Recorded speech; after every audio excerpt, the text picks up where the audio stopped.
Hey guys, I'm Ivana, And I'm Derek. and this is Till Till Kingdom Kingdom Come. Come. This is part 2 of our wedding story, guys, and it's just getting good. And I want you to know we didn't change. We did this literally right after the first one. We just don't it's want you to part have a 2. really long thing to listen to. So we broke it up. I could talk about it for hours, but we Probably want to be could. considerate. Yeah. So 50 decisions in. yeah, we stopped at like noon. Everything's So soaked. The ground is soaked. everything's soaked. It's still raining on and off. Our lights are broken. Everything's completely done for. So by 1 o'clock, I have now about 15 people in the house with me, and we make the decision to at least try to fix everything outside. Which was ridiculous because it's still raining and now down to 30 degrees. And so shout out to every single person that Guys, was thank helping. you so much. Our parents, our family, It's wild. saw the wildest expression of love through our friends and our community and the way that they rallied together to put together the wedding. My aunts, the mill, every single one of your guy friends. Yeah, they're like Jeff. people out there on ladders in the rain, putting up lights. We threw away the tarps because they wound up not working, and we just kept a big tarp out on the grass till we decided. And so we got everything rearranged. We basically took the entire wedding and moved it from one side of the backyard to another side of the backyard because that one was drier. And then Which it looked even nicer. it did. And we actually laid everything on top of a tarp, which was really cute. Yeah. And at 1:15, we had everybody coming in. Worship was coming in. People that were putting together the charcuterie tables boards were in. Photographer, videographer, they were all coming in. And then at 2 o'clock, because it had still been raining, I made the decision to put it inside. And so literally from 2 o'clock to 3 o'clock, everybody was setting up for it to be an indoor wedding. We wouldn't have fit. We rearranged the entire living room. It looked really nice. The entire kitchen area. We were like, oh, it'll work. It'll be standing room only. People can stand it was gonna look like a William Seymour Azusa Street revival because it was people had to pour into the patio and they were just gonna have to stand there. And Praise God, it worked outside. And we called Ivana at 3:15. Mindy called her. Wait, but let's go back because before this, Derek and I saw each other on FaceTime, and he looked at me. So before this is happening, as I do that prayer, I walk back into everybody leaves. I walk back upstairs, and I start to get ready. And Derek calls me on FaceTime, and I look at him, and I'm like, "Baby, take the pressure off." I didn't call her on FaceTime because I don't have an iPhone. I might have called him on WhatsApp video. Please pray for his iPhone. I lost my train of thought. So I'm doing my hair, and my mom's doing my hair. She's doing my makeup. And all of a sudden, I finally get on the phone with Derek, and I look at him, and I'm like, baby, take the pressure off. I do not care. I just want to marry you. I start having this encounter with the Lord where I have supernatural grace to take off all the pressure from the wedding and be like, I don't care what it looks like. I don't care if it's soaking wet. I don't care if the food doesn't show up. I don't care. I am so excited. I'm about to marry Derek, and I cannot wait. And I'm I had these heels. I end up changing into my shoes.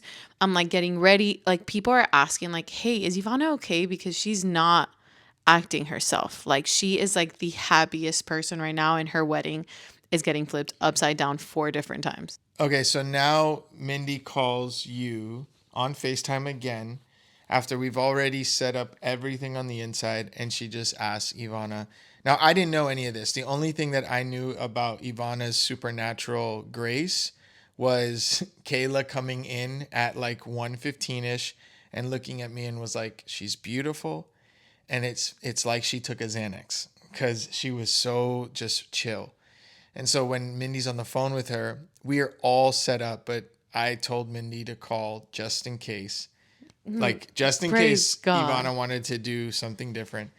And Mindy was straight up, hey, do you want to have it inside or outside? And Ivana was like, if it's not raining, let's just do it outside. I didn't even say if it's not raining. I was like, I want to get married outside. If it rains, we're getting married in the rain. So in pretty much, that was at 3:15. The wedding was pushed scheduled the wedding for 4. back. We did push the wedding back. Guys, we texted everyone. It was supposed to be at 3:30. 30. Push the wedding back to 4. Like, it was bananas. And so in 15 minutes, every single person that had already showed up at the house helped get the entire wedding set up for outside. It was wonderful, guys. It was so worth it. And then came the wait. Yeah, I kept texting. I'm like, can I come now? Like, I take off my heels. I put on my sneakers, which isn't really like me, but also I'm very glad I was in my sneakers because it was comfortable. But I'm like, if I'm about to slip on this mud walking down the aisle, I might as well be in sneakers. So I'm super excited. It's finally time to go. I get in the car. Oh, Marcus came over. He took pictures of me and my mom, of me getting ready. Vig came over and like recorded our vows. And I went to the venue. And when I get there, I have this exhilarating like joy that I'm just going to see Derek, like that nothing else would matter. And like, this is where my encounter with the Lord starts happening about his return. And he's like, Ivana, what would it look like if my believers lived every day like this? Like they knew that there's a wedding that's coming, that I'm going to be there, that they're going to be before me, that we're going to be one, and that nothing really matters. What it looks like, what happened when you got there. It's like I forgot all the bad things that happened. I forgot the 3 days before, and I was just excited for the Lord to show up, for me to marry Derek. I had asked the Lord to keep me present and to dance the night away. That's all I wanted. And when we were in the ceremony, it was really cool because... Wait, how did you... What before the ceremony, I'm walking down. What did you feel? I wept. Plain and simple. Just like Jesus wept. It was really beautiful. And so she gets there and we start worshiping. Jesus shows up and he makes his name great. Oh my gosh, he shows up. Worship was like it. And then communion was a beautiful. So good. I think it's the first time I ever got like weepy for communion. I love communion. But it was really wonderful. Shout out to Peter Lewis. And then the moment the ceremony started, for those of you who don't know, our friend Ryan Fontenot married us. It was his first time officiating a wedding. He did the most wonderful job. He talked about like how in the Hebrew calendar, it was when the Lord had opened the heavens and like everything, like the flood came for Noah. Yeah. So according to the biblical timeline, like this would have been the exact day, however many thousands of years ago, where it was the time that Noah was supposed to enter the ark. And it was crazy because it obviously rained like that. And every time he would say rain, I would look up and be like, Abba, please don't open it up again. Yeah. He was like, yes, and the floodgates are going to open. And I'm like, no, please. Which was funny. And then Derek read his vows, which were... I read my vows first. Mm-hmm. I read my vows, which I'm surprised I made it through, but I made people laugh towards the end of it, which is good. And then Derek read his vows, which were poetically so beautiful. I just remember looking at him being like, wow, I can't believe you wrote that. I'm really marrying the best guy around. And I have to reread them because it was so cold. She said it was kind of hard for her to... Guys, I worshipped without a jacket. And the moment it was over, I put on this little like sweater that my mom had made for me. And someone like covered me. I think it was my parents or something else. So in some of the pictures, I look like a Jewish rabbi. So beautiful. But I couldn't feel my hands or my face. I thought I was going to faint after worship because I couldn't feel this part of my forehead. And I was like, oh my gosh. So when we read our vows, Ryan Fontenot does such a beautiful job at like the rest of the ceremony. We exchange our rings and we kissed after months of not kissing because Mr. Diaz would not kiss me. And then we danced the night away. We danced. We had so much fun. Like everyone we loved was there, and the people that couldn't make them, we love you still. But it was like the most wonderful time. Like I remember looking at Derek and being like, "Oh my gosh, like we had the best wedding ever." And we did it. So we danced the night away. But before we actually danced, oh wait, yes, we made an announcement. We can finally tell you. Yes. So when we changed, we did a wardrobe change. No, we're not going to put the clip. We did a wardrobe change, and then everybody who was inside the house for like the break time into the reception, we like got their attention, calmed everybody down, and we were like, "Hey, we have an announcement to make." Everybody stayed very quiet, and we made a joke. Yes. Which I'm not going to make here. But we announced that, drum roll, we got a motorhome.